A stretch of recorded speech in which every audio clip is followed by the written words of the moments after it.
12 قطر 9 الكويت. واستقبال جميل من عبد العزيز مساعد، مرة أخرى تعود من دفاع المنتخب القطري ضاحي، ويعود من دفاع المنتخب الكويتي مرة أخرى. كرة حائرة بين الفريقين، وفي النهاية تستقر الكرة في ملعب في الحكم خارج أرضية الملعب.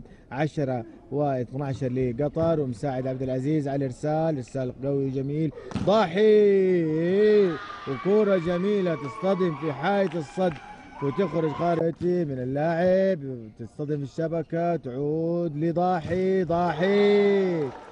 ضاحي يصوب كرة جميلة، ولكن وين قال بدر ما شاء الله اليوم الحكم واللعيبة.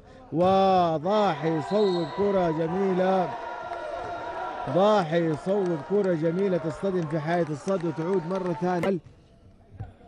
ضاحي مبارك على ارسال جميل، واستقبال من عبد الله فارس يهيئه، وكرة جميلة وحائط صد اجمل من اللاعب جابر محمد واللاعب طلال صالح.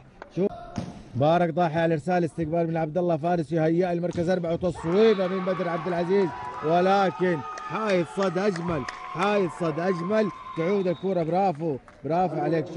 شوف حائط الصد، شوف الضرب تعاد، شوف الإعادة والمحاولة الجميلة من اللاعب غانم محمد، وضربة أجمل من اللاعب علي محمد، ولكن الكويت الشقيقة. والإرسال مع 15 جابر محمد من قطر. هل تكون النقطة الأخيرة؟ شوف يا سلام عليك، برافو عليك. كرة نهائية للاعب